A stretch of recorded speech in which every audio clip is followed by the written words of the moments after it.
Me llamo Olivia y tengo 73 años. Durante mucho tiempo, pensé que lo que me sucedía era solo un síntoma de la edad. Olvidos, somnolencia constante, momentos de confusión, todo parecía indicar algo natural. Al fin y al cabo, ¿quién no ha oído eso de que, con el tiempo, la mente deja de funcionar como antes? Pero lo que nadie imagina es que, detrás de todo esto, había un plan cruel y calculado, y surgió de mi propia casa. Lo que estoy a punto de revelarles les hará llorar, y quizás, incluso replantearles todo lo que creen sobre la confianza y el amor familiar. Has oído que todas las familias tienen problemas, ¿verdad? Pero, ¿qué pasa cuando el problema es invisible? ¿Qué pasa cuando lo ingieres en la comida, en el té, todos los días, durante años, y tú, sin saber nada,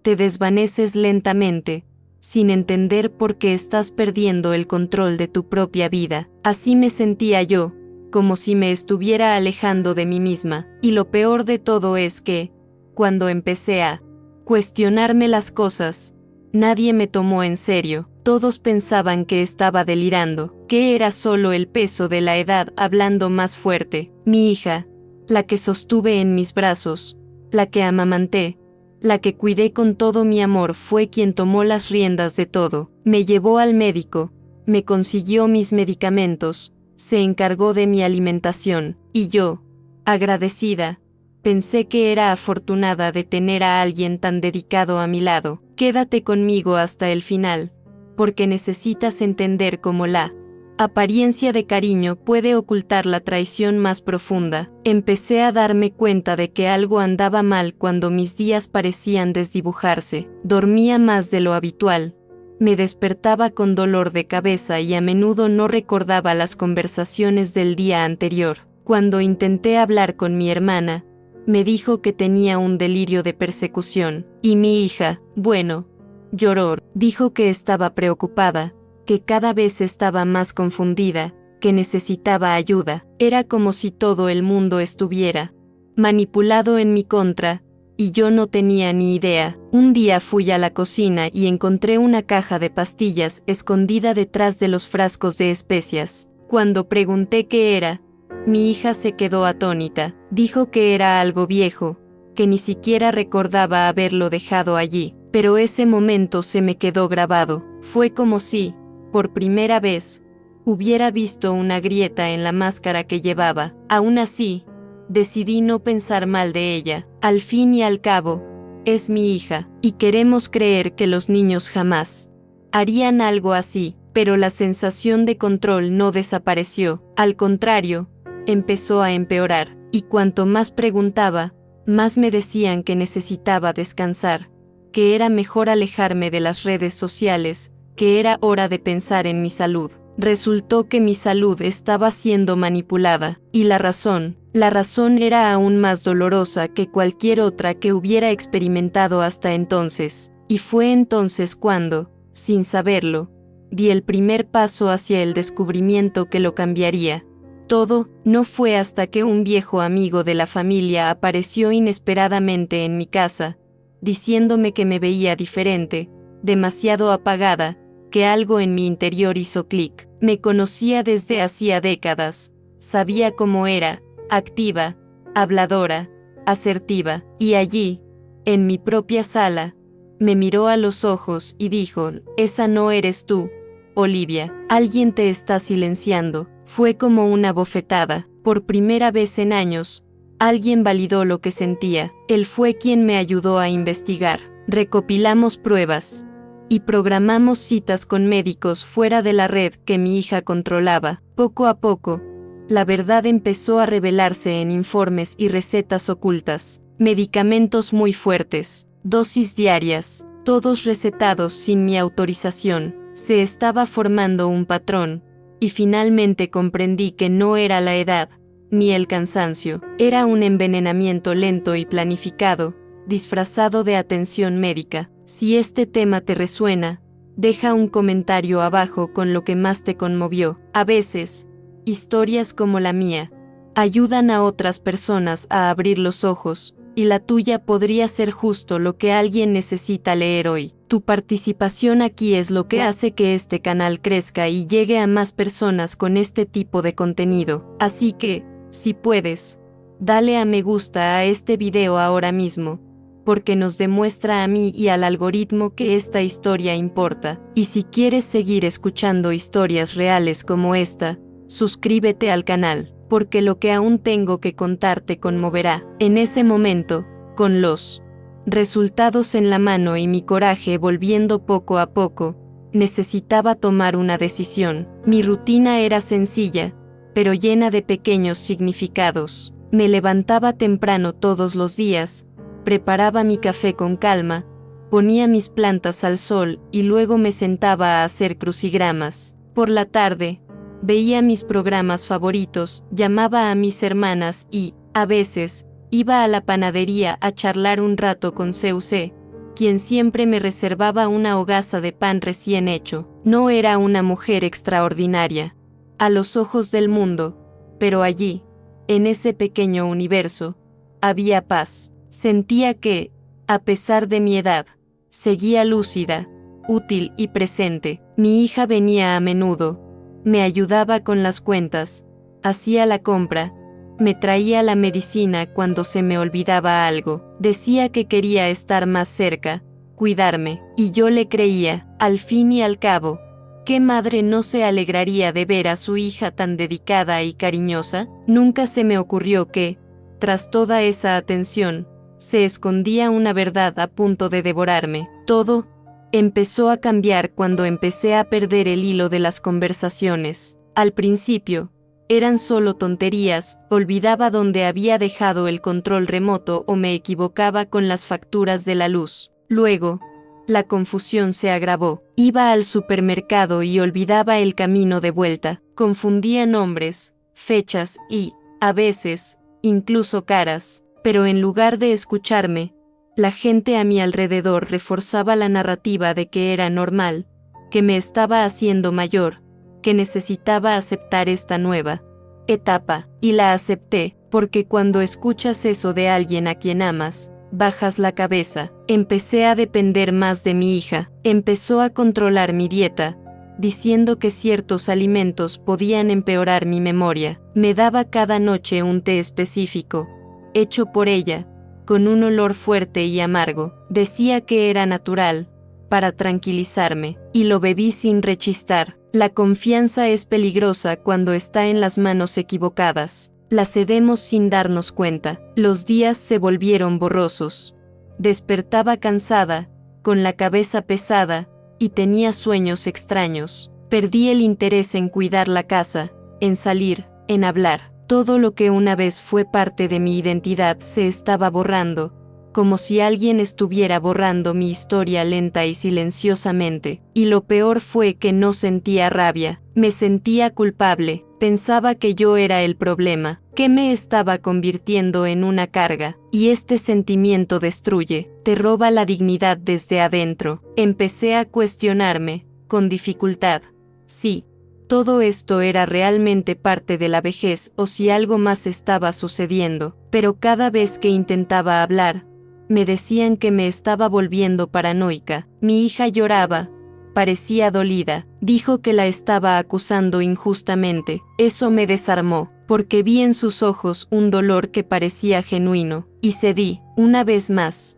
Siempre cedía. Nunca le he contado esto a nadie, pero hoy decidí revelar lo que he mantenido oculto toda mi vida. Una mañana, me desperté con un sabor extraño en la boca. Fui a la cocina y noté que el té de la noche anterior seguía allí. No lo había bebido. La taza estaba llena, pero me sentía diferente. Estaba más lúcido, más despierto. Algo dentro de mí se iluminó. Esa sensación me acompañó todo el día. Por primera vez en mucho tiempo, pude recordar todo lo que había hecho desde que desperté. Y fue entonces cuando me di cuenta, tal vez el problema nunca fue mi mente. Tal vez la transformación que estaba experimentando era inducida, fabricada. Alguien me estaba arrebatando lentamente la conciencia. Durante las siguientes semanas, empecé a experimentar un poco. Fingí que estaba tomando el té. Retiré las pastillas que trajo mi hija, pero fingí que las había tomado. En pocos días, la diferencia fue enorme. Me sentí viva de nuevo, y eso me aterrorizó, porque si dejar de tomar esas cosas me hacía sentir mejor. ¿Qué había estado ingiriendo exactamente durante todos estos años? Las respuestas empezaron a aparecer en los detalles. Encontré paquetes ocultos, recetas a su nombre, pero con mi historial, tarjetas de seguro médico usadas sin mi permiso, y cuanto más descubría, más recuperaba la cordura. Era como si cada pieza revelada me devolviera una parte de mí. Hasta que ya no pude ignorarlo, alguien quería borrarme, y esa persona era mi hija. Comenta aquí, y si fueras tú, o si lo prefieres dime, ¿cuál sería tu decisión en mi lugar? Lo leí todo, cada palabra, porque a veces necesitamos una perspectiva externa para comprender lo que vivimos. Nunca le he contado esto a nadie, pero hoy decidí revelar lo que he mantenido oculto toda mi vida. La primera señal fue sutil. Olvidé el nombre de mi vecino, con quien había hablado durante 20 años seguidos. Luego vinieron los horarios confundidos. Fui al banco el sábado pensando que era martes. Una vez, me confundí y cociné el mismo arroz 2 veces, pensando que la primera vez ni siquiera había existido. Pero lo que realmente me asustó fue cuando empecé a despertar ya cansado, como si no hubiera dormido nada. Era un cansancio que no se quitaba ni con café ni con descanso, un cansancio que parecía venir del alma, pero que también pesaba en el cuerpo. Seguía intentando seguir con mi rutina con dignidad. Sonreía en las comidas dominicales, escuchaba los mismos chistes que mis sobrinos, fingía recordar el nombre de mi nuera menor. Pero por dentro, ya no era yo misma. Algo se desvanecía en mí, y no sabía cómo nombrarlo. Ni siquiera sospechaba que este estado de letargo fuera algo más que el paso del tiempo. Pensaba que era un signo de la edad, que tal vez me estaba poniendo enferma de verdad, y todos a mi alrededor parecían confirmar esta idea, reforzando la mentalidad de que mi tiempo había pasado, de que ahora era una carga que debía llevar. Mi hija me decía, mamá, todo está bien, pero la normalidad no era tan sencilla. Ella era quien preparaba mis comidas, era quien controlaba mi horario, mi agenda, mis medicamentos, y poco a poco, también empezó a decidir a quién podía ver. Empezó con frases inocentes como, hoy no es un buen día para una visita o creo que es mejor descansar en lugar de salir. Pensé que era protección, solo después comprendí que era aislamiento. Mis recuerdos se volvieron borrosos, como si alguien hubiera salpicado mis días con pintura. Apenas podía organizar mis pensamientos. Sentía que estaba en un sueño del que no podía despertar, y ahí reside el peligro. Cuando empezamos a dudar de nuestra propia cordura, todo se descontrola, porque si ni siquiera yo confiaba en mí misma, ¿quién más lo haría? Empecé a anotarlo todo, pequeñas notas, frases al azar, cosas que creía importantes para recordar. Tomé el té a las 8 páginas. Hablé con Clara, dejé la estufa encendida, una libreta escondida en el tercer cajón del aparador se convirtió en mi archivo secreto, y así fue como empecé a notar patrones. Los momentos en que me sentía más confundida coincidían con los momentos en que mi hija insistía en que tomara su té. Las palabras desordenadas siempre venían después de las pastillas que decía haber comprado en la farmacia, y lo más extraño, todas las recetas estaban a su nombre. No sé exactamente cuándo me impactó todo, pero hubo una noche en particular, una noche en la que, por su distracción, terminé sin tomar nada. Desperté como no me había despertado en meses, lúcido, presente, con ganas de vivir. Fue como si me hubieran arrancado un velo de los ojos, y esa claridad me dejó presa del pánico, porque si era posible estar así, ¿por qué me mantenían en ese estado de aturdimiento? Empecé a observar más de cerca la rutina tras bambalinas. Vi que las pastillas cambiaban de envase con frecuencia, como si ella intentara ocultar algo. También vi que a menudo hablaba con alguien por teléfono cuando le decía que no me sentía bien, alguien a quien no conocía, y lo más aterrador fue oírla decir en voz baja desde detrás de la puerta: todavía no se ha dado cuenta de nada, pero tenemos que acelerar el proceso. Esas palabras me dieron escalofríos. ¿Por qué?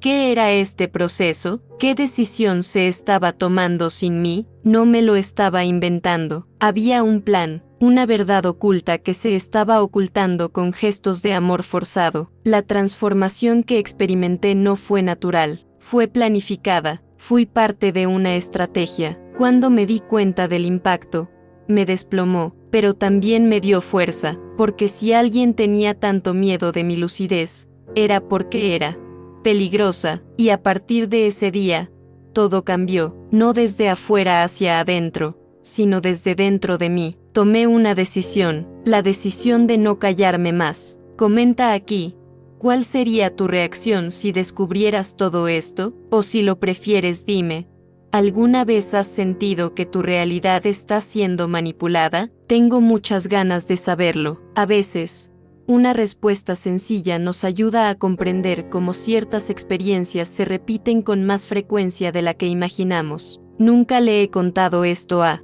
nadie, pero hoy decidí revelar lo que he mantenido oculto toda mi vida. Después de empezar a sospechar que algo andaba mal, me di cuenta de que todas las piezas del rompecabezas estaban ahí, desplegadas ante mí. Simplemente no tuve la fuerza, o quizás el permiso para juntarlas antes. Los recuerdos volvieron poco a poco, pero cuando lo hicieron con un sabor amargo. Recordé el día en que una vieja amiga, la señora Consejo, intentó visitarme y mi hija dijo que estaba durmiendo.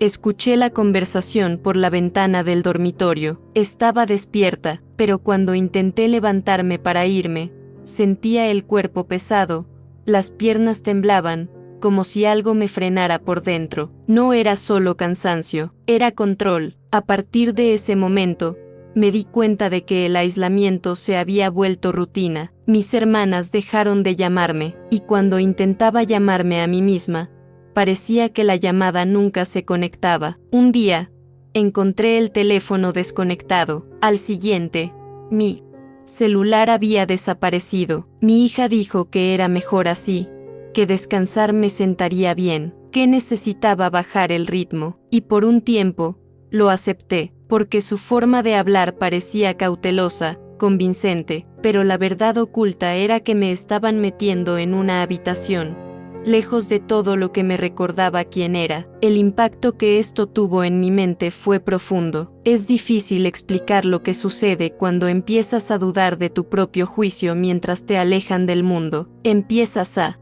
encogerte, empiezas a sentir vergüenza incluso de existir. Crees que te estás volviendo loco, que tal vez eres peligroso, y con el tiempo, te vuelves silencioso. Aceptas el silencio como un castigo, la soledad como el destino. Recuerdo que durante esta etapa, mi hija contrató a una cuidadora, una chica joven y tranquila que apenas intercambiaba palabras conmigo. Lo hacía todo mecánicamente, me daba mis medicinas, preparaba mis comidas, cerraba las ventanas con llave. Me sentía atrapada en mi propia casa, y cuanto más intentaba acercarme a ella, más se retraía. No había afecto, no había preocupación, solo rutina, y fue precisamente por esta falta de conexión que un día, sin querer, soltó una frase que me estremeció. «Ni siquiera sabe lo que toma», dijo riendo, mientras me preparaba el té, y en ese momento, mi mundo se detuvo. Mi hija entró en la habitación poco después, y la niña se quedó callada, pero el daño ya estaba hecho. Esa frase resonó en mi mente durante días. Ni siquiera sabe lo que está tomando, y no lo sabía, pero estaba decidida a averiguarlo. Esperé a que mi hija volviera a ir al supermercado y, con manos temblorosas, busqué los frascos en la cocina. En lugar de medicamentos con mi nombre, encontré duplicados, recetas con fechas alteradas y sustancias que ni siquiera podía pronunciar. Las metí todas en una bolsa de tela y las escondí en el fondo del cajón de mi ropa de invierno. Mi plan aún no estaba claro, pero sabía que tenía que protegerme. Este era el comienzo de un nuevo viaje, no solo hacia la verdad, sino hacia mi propia identidad. Tenía que recuperar mi identidad antes de todo esto. Sin embargo, el mayor punto de inflexión fue cuando logré hablar con mi hermana mayor. Usé un teléfono que mi hija había olvidado que estaba en mi bolso de costura y que ni siquiera recordaba que existía. Marqué con dificultad. Cuando contestó y oyó mi voz, rompió a llorar. Dijo que creía que estaba hospitalizada, que mi hija le había dicho que me había vuelto loca, que necesitaba alejarme del estrés. Dijo que había intentado verme varias veces, pero mi hija siempre decía que no quería. Eso me repugnaba de una manera que no puedo explicar. Una mezcla de ira, dolor y liberación, porque, por primera vez, vi lo que había detrás de todo ese drama. No era preocupación, era estrategia, una estrategia para borrarme gradualmente, para volverme irrelevante y así allanar el camino para algo mucho más ambicioso. Comenta aquí,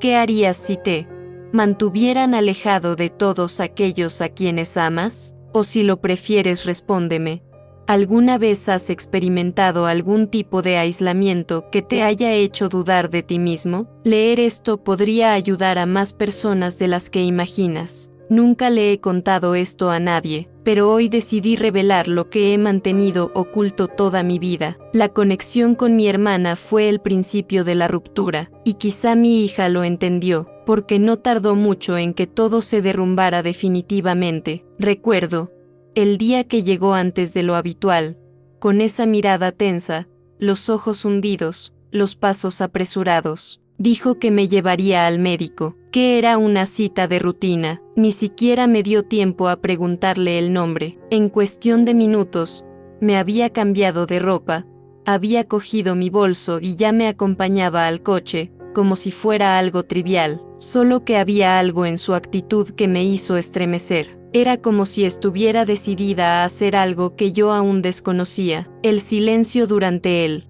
trayecto fue ensordecedor. El lugar no era un consultorio médico, era una clínica remota, con paredes altas, rejas en la puerta y un discreto letrero que decía Centro de Atención Integral. La recepcionista sonrió amablemente, pero se respiraba cierta inquietud, como si todos supieran que lo que me estaba sucediendo no era precisamente un procedimiento común. Sin darme cuenta, ya me estaban pidiendo que firmara papeles que apenas podía leer. Temblé. Dijo que no entendía el motivo de la hospitalización, pero me dijeron que era por mi bien, que estaban cuidando mi salud mental. Y fue entonces cuando escuché por primera vez la palabra que me había atormentado durante meses: delirio. Afirmaron que tenía episodios paranoicos, ataques de desconfianza, que estaba en riesgo. Mi hija lo firmó todo. Firmó como mi tutora legal, como si yo fuera una carga que gestionar,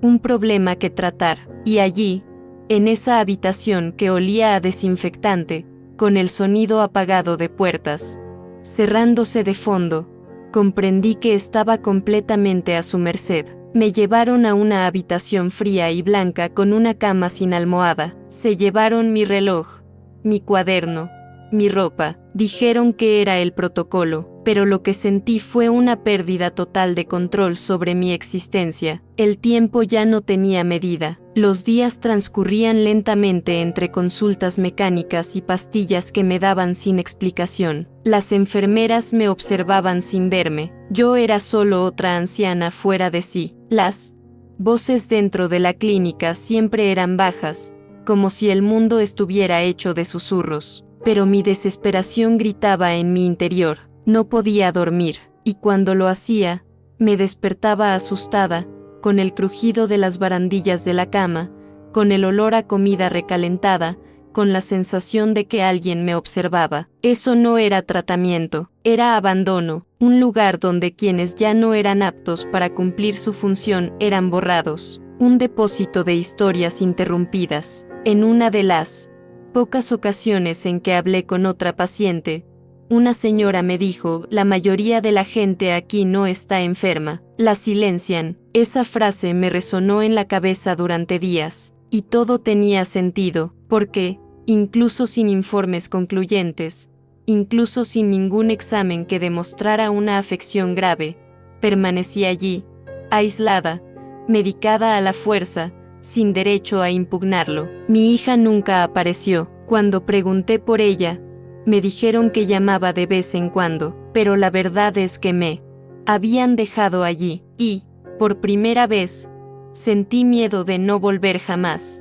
Con el tiempo, aprendí a disimular mis reacciones. Fingía tomar mi medicación, mantenía las pastillas bajo la lengua y las escupía cuando nadie me veía. Intentaba parecer dócil, lúcido y obediente. Descubrí que así era como algunos pacientes conseguían el alta, convenciendo al personal de que estaban bien, y esa se convirtió en mi única estrategia: volver a casa, recuperar mi libertad, rehacer mi vida, pero no tenía ni idea de cuánto tendría que luchar aún para demostrar mi cordura y, sobre todo, para exponer la verdad oculta tras todo aquello. Comenta aquí. ¿Crees que alguien de tu familia sería capaz de eso? O dime honestamente, ¿cuál sería tu reacción si la persona que más amas te dejara entrar a la fuerza? Leer lo que piensas me ayuda a entender que no estoy sola en este viaje. Nunca le he contado esto a nadie, pero hoy decidí revelar lo que he mantenido oculto toda mi vida. Los primeros días en la clínica fueron un caos. Allí todo parecía transcurrir a su propio ritmo, donde las horas se arrastraban y la lucidez se consideraba una amenaza. Me daban pastillas por la mañana, por la tarde y por la noche. Algunas eran pequeñas y blancas, otras redondas, con un sabor amargo que se me pegaba en la garganta. Cuando pregunté qué eran, solo me dijeron, para tranquilizarme, y cada vez que insistía en preguntar, la mirada del personal cambiaba, como si preguntar fuera señal de que realmente no me encontraba bien. La habitación donde dormía era pequeña, una cama estrecha, sin sábanas. Las paredes estaban pintadas de un blanco sucio, y el techo tenía una mancha oscura, como si el tiempo se hubiera olvidado de pasar allí. La ventana tenía barrotes, y no podía ver el cielo, solo el alto muro del patio trasero. De vez en cuando, oía gritos en el pasillo. No sabía de quién venían, y me aterrorizaban. El sonido de portazos, pasos apresurados, la llave girando en la cerradura. Todo sonaba como una coreografía ensayada de prisión. Hubo momentos en los que me sentí completamente desorientada. No era solo tristeza, era un vacío opresivo, como si me hubieran arrancado algo y solo quedara mi cuerpo funcionando. Mis pensamientos se volvieron lentos. Las imágenes de mis recuerdos volvían distorsionadas y confusas. Hubo días en los que ni siquiera recordaba mi nombre al despertar. Cuando me miraba al espejo, el rostro reflejado no se parecía al mío, y la pregunta me asaltaba una y otra vez.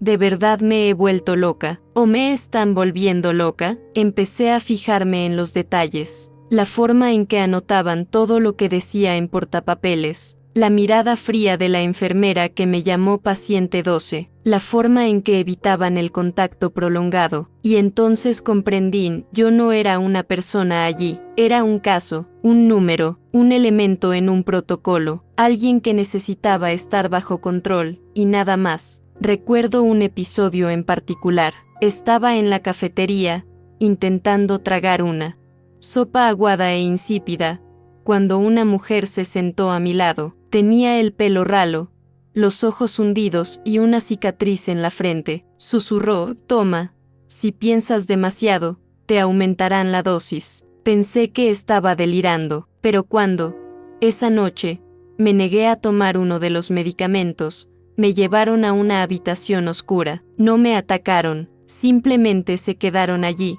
mirándome fijamente, hasta que cedí. La amenaza estaba en el silencio, en el vacío, en la pasividad con la que te arrebataban todo, incluso la voluntad. Pasaron las semanas y todo en mí cambió, mi forma de caminar, el tono de mi voz, mi forma de ver el mundo. Ya no reaccionaba, no por conformismo, sino por instinto de supervivencia. Era como si mi mente hubiera aprendido a sobrevivir en ese entorno, camuflando mi conciencia para no llamar la atención. Fue un ajuste interno, una transformación forzada. Aprendemos a ceder cuando sabemos que cualquier resistencia puede usarse como prueba en nuestra contra, pero incluso en ese estado, conservé un hilo de claridad, y fue ese hilo el que me mantuvo viva, porque sabía que había llegado allí por error, o mejor dicho, por decisión propia. Alguien me había puesto allí, alguien que decía amarme, y eso era lo que más me dolía, no la medicación, ni el aislamiento, sino el hecho de haber sido traicionada por quien se suponía que era mi refugio, mi hija, la niña que acunaba en mis brazos, la mujer que decía cuidarme. Entre medicación y medicación, logré reunir fuerzas para escribir a lápiz en un trozo de papel higiénico: estoy lúcido, escúchame. Guardé este papel dentro del forro de mi almohada. Era mi recordatorio, mi ancla, la prueba de que, por mucho que me drogaran, mi espíritu seguía ahí, luchando, esperando una oportunidad. Y esta oportunidad llegó en un vacío, un descuido, un cambio de turno. Alguien nuevo entró en la rutina de la clínica, alguien que parecía diferente a los demás, alguien que, al mirarme, no solo veía a una anciana en crisis, sino a una mujer pidiendo ayuda en silencio. Comenta aquí, ¿crees que se le puede quitar la cordura a alguien por la fuerza? O dime honestamente, si te dieras cuenta de que te están silenciando,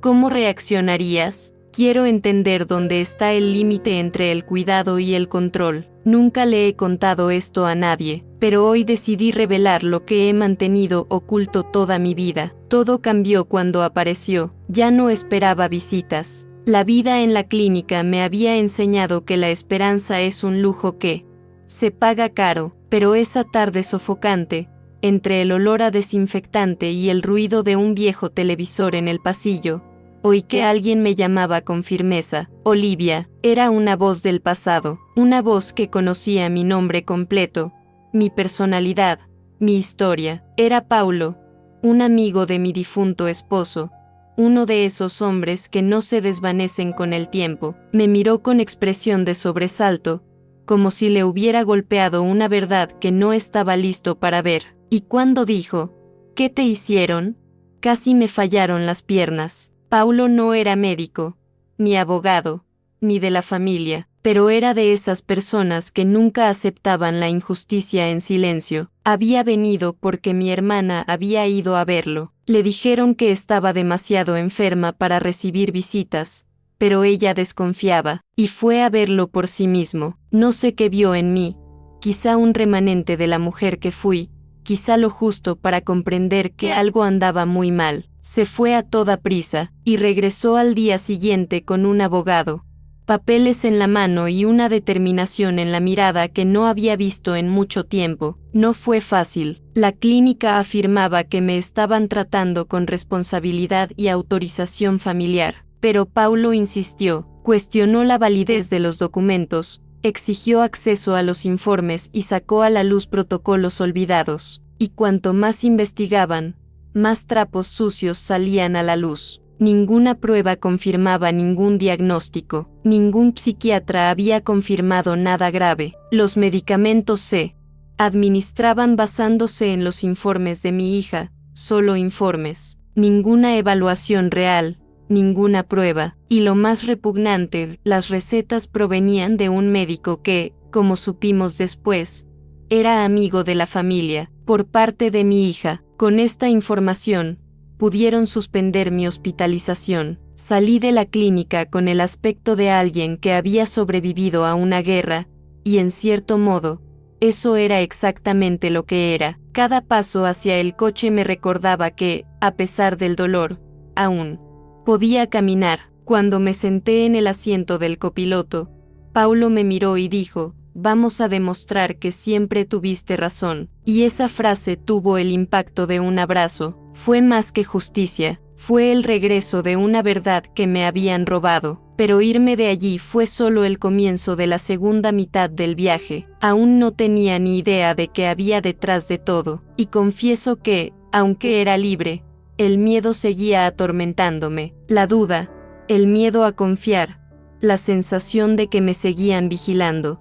Fuimos directos a un laboratorio, me hicieron pruebas completas, incluyendo toxicología, y los resultados fueron como puñaladas lentas. Durante meses, quizá años, sustancias como las benzodiazepinas y los antipsicóticos habían estado en mi organismo, en dosis pequeñas pero continuas, suficiente para sedarme, pero no para dejarme completamente inconsciente. Me mantenían funcional, pero domesticado. El informe fue claro, los medicamentos no se habían recetado bajo supervisión médica legítima. Es más, descubrimos que mi seguro médico se había utilizado indebidamente para obtenerlos. El CPF que aparecía en las farmacias, el mío, pero el rostro que buscaban para los medicamentos, era el de mi hija. En ese momento, la transformación en mí fue radical. Algo se rompió definitivamente. Ya no se trataba de indignación, se trataba de reconstrucción. A partir de ese momento, comencé a ver mi propia historia con otros ojos. Fue como ver las bambalinas de mi vida y darme cuenta de que la obra que se había representado en los últimos años tenía un guión cruel, y que el villano, por desgracia, usaba mi apellido. Paulo me ayudó a reunir pruebas.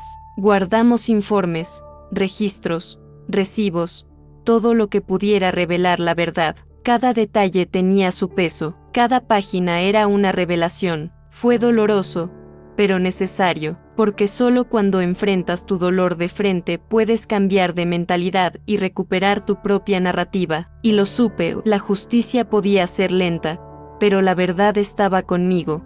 Comenta aquí, ¿volverías a confiar en alguien después de algo así? O si no, respóndeme, ¿cuál sería tu reacción si descubrieras que todo está planeado? Quiero saber hasta dónde llega el coraje de alguien que se ha sentido tan profundamente traicionado. Nunca le he contado esto a nadie, pero hoy decidí revelar lo que he mantenido oculto toda mi vida. Las piezas finalmente empezaron a encajar de forma cruel. Tras las pruebas, los informes, las investigaciones, supe que faltaba un último punto. Escucharlo de sus labios, y no porque quisiera una confrontación, sino porque necesitaba comprender hasta dónde llegaba la verdad, o, al menos, intentar encontrar algo de humanidad en ese rostro que había amado toda mi vida. Quedamos en vernos en la casa donde había vivido tantos años, la misma casa donde tantas veces había servido café con esa sonrisa de madre que cree que todo está bajo control, y allí estaba ella, sentada en el sofá como si nada hubiera pasado, como si las dosis ocultas, la hospitalización forzada y los años que me habían robado fueran un malentendido. Me incorporé lentamente, la miré a los ojos y le pregunté, ¿por qué? Eso fue todo, una palabra corta, pero lo contenía todo: dolor, decepción, angustia y un atisbo de esperanza de que, tal vez, dijera que fue un error, que se arrepentía, que perdió el control intentando protegerme. Pero no, su respuesta fue lo que me destrozó por dentro. Dijo, porque pensé que era lo mejor para mí, lo mejor para todos.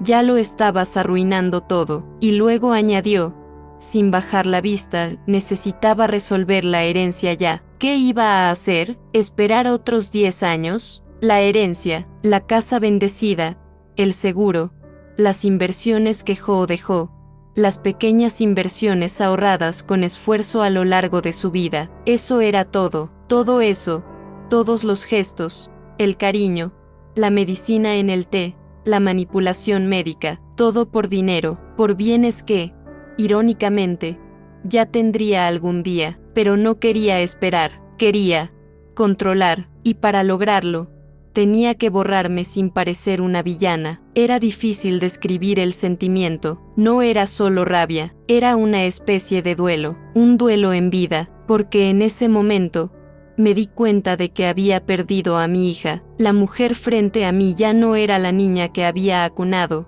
ni la adolescente que había protegido cuando lloraba por sus primeros amores. Era algo más. Algo frío, demasiado racional, y eso me destrozó. Me lo confesó todo con una calma aterradora. Dijo que Empezó con pequeños sedantes disueltos en agua, luego con anticonvulsivos controlados, siempre en dosis mínimas. Era justo lo suficiente para adormecerte, confundirte, nada que doliera de verdad. Utilizó esas mismas palabras, como si se tratara de un simple ajuste, una gestión necesaria de la situación. La banalidad con la que habló de mi dolor me dejó atónito. Me quedé allí, sin saber si llorar, gritar o simplemente levantarme e irme. Pero me quedé, escuché hasta el final, porque ahí mismo, en ese momento, aunque me dolía, necesitaba claridad. Fue como estar frente al epicentro de un terremoto e intentar comprender cómo la tierra cedió tanto sin previo aviso. Lo más cruel fue que ella no parecía arrepentida. En ningún momento pidió perdón, solo puso excusas. Si no hubiera hecho esto,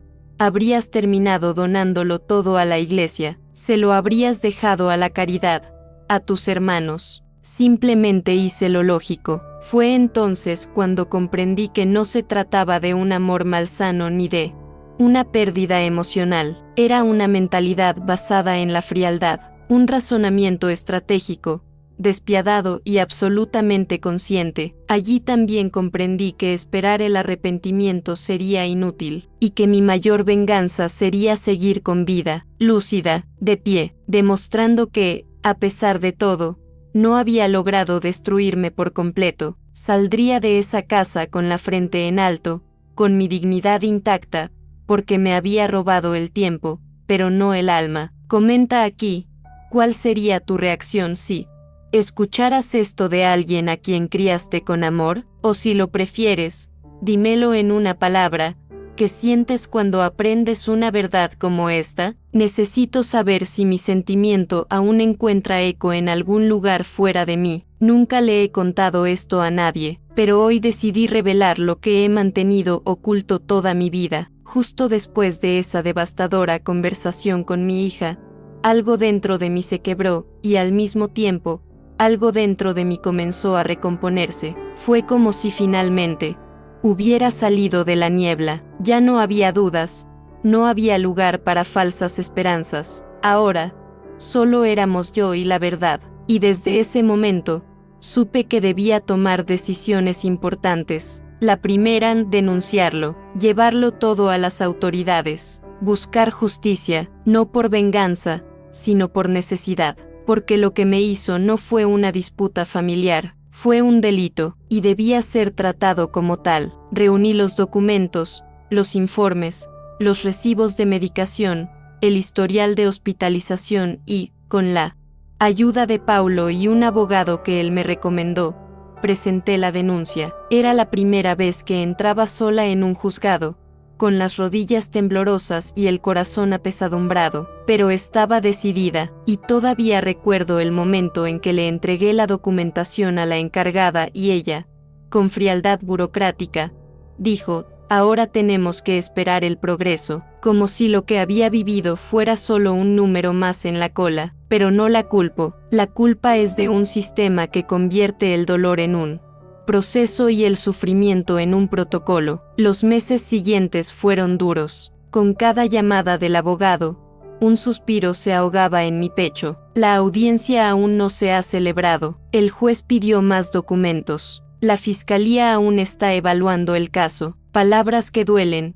incluso cuando se dicen con buena intención, porque cuando has estado silenciado tanto tiempo, lo único que quieres es ser escuchado, y pronto. Pero la justicia no tiene prisa, y a veces, ni siquiera le interesa. Mi hija, por supuesto, contrató a un abogado defensor. Afirmó que actuó por preocupación, que mi inestabilidad era real, que tenía testigos y justificaciones. Incluso usaron en mi contra fotos antiguas de cuando era frágil. Vi sus argumentos y sentí como si me estuvieran empujando de nuevo a esa fría silla de la clínica, como si, una vez más, intentaran convencerme de que yo era la loca. Fue entonces cuando comprendí la magnitud de la perversidad.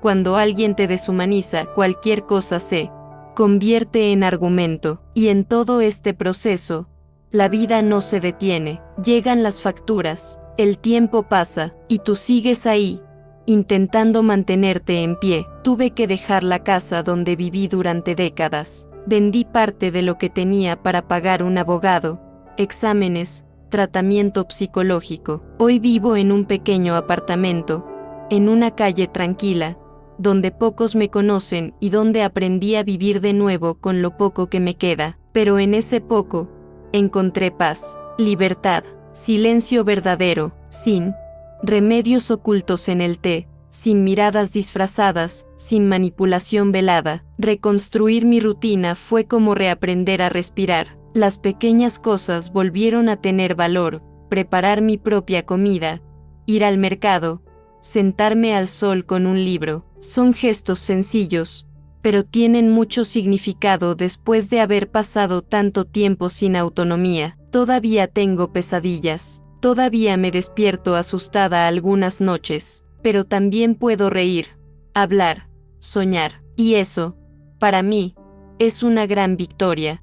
El proceso sigue en curso. La justicia, como dicen, tarda en llegar, y a veces falla. No sé si algún día veré a mi hija rendir cuentas como debería, pero hoy, con todo lo que he pasado, entiendo que la verdadera reparación no se trata solo de condenar a la otra persona, se trata de no permitir que el dolor me defina, se trata de reclamar mi identidad, mi voz, mi lugar en el mundo. Este viaje me ha demostrado cuánto se puede reprimir la verdad en las familias, disfrazada de fervor, manipulada con sonrisas, y lo difícil que es luchar contra esto cuando la sociedad insiste en retratar a los mayores como incapaces, como una carga. Pero yo no soy una carga, nunca lo he sido, y esta mentalidad necesita cambiar. Comenta aquí, ¿crees que la justicia es verdaderamente justa para quienes sufren en silencio? O dime honestamente, ¿qué crees que debería pasarle a alguien que hace algo así dentro de su propia familia? Quizás, escuchando tus palabras, encuentre la fuerza que a veces todavía me falta para continuar. Nunca le he contado esto a nadie, pero hoy decidí revelar lo que he mantenido oculto toda mi vida. Durante mucho tiempo, me culpé por todo lo sucedido, por no haber notado las señales antes, por haber confiado demasiado, por callarme cuando sentía que algo no andaba bien. Es extraño cómo el corazón intenta advertirnos, en silencio, cuando la razón insiste en no querer ver. Lo sentimos, en la mirada que se escapa, en el gesto automático, en las palabras que parecen cautelosas, pero tienen un peso extraño. Lo sentí varias veces, pero lo ignoré, y ese fue quizás mi error más doloroso. Cuando el veneno se disfraza de cariño, nos cuesta identificarlo, porque lo que realmente duele no siempre es la bofetada, la palabra dura o la agresión abierta. Lo que destruye, lenta y casi imperceptiblemente, es el cuidado que manipula, la protección que aprisiona, el amor que exige silencio. Y eso es lo que experimenté, una especie de prisión emocional, donde mi cuerpo era libre, pero mi mente era saboteada a diario. Hoy entiendo que confiar en tus propios instintos no es desconfianza, es supervivencia, es una señal de autoestima. Si hubiera escuchado esa incomodidad interior ante las primeras señales,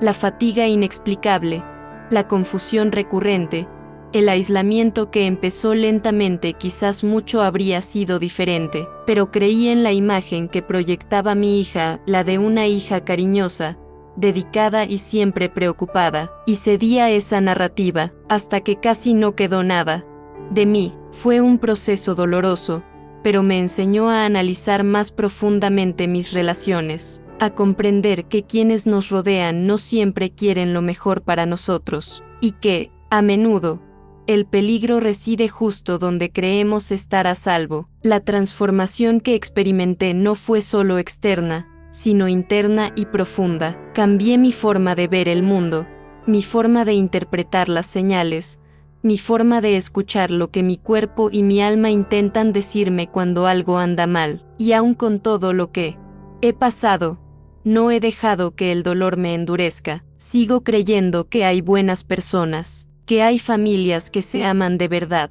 pero ahora, soy consciente de que el amor verdadero no controla, no silencia, no condiciona. El amor verdadero libera, y cualquier relación que nos haga más pequeños, más silenciosos, más perdidos en nosotros mismos, no es amor, es dominación. Todavía me estoy reconstruyendo, en todos los sentidos. No se hizo justicia como esperaba, y quizá nunca se haga, pero mi mente está sana, mi voz ha vuelto, y mi historia vuelve a ser mía. Hoy, cada vez que preparo mi propio té, sonrío. Puede parecer una tontería, pero es como un ritual de liberación, un recordatorio de que estoy volviendo a cuidarme, con conciencia, con presencia, con respeto. Si tú, que me escuchas ahora mismo, sientes que algo no anda bien, aunque nadie más lo sienta, por favor, no lo ignores. No te estás volviendo loco, no estás exagerando. A veces,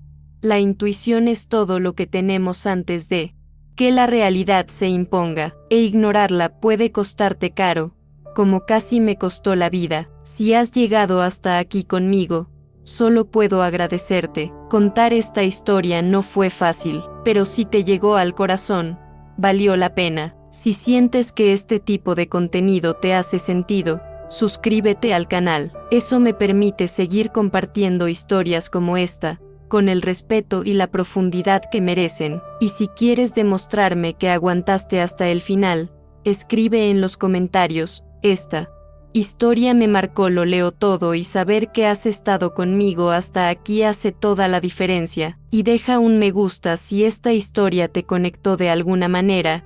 Esto realmente ayuda a llevar estas reflexiones a más personas que podrían necesitar escuchar exactamente esto ahora mismo. Hay un video aquí al lado que cuenta otra historia que te hará llorar. Haz clic y sigue conmigo, la conversación aún no termina.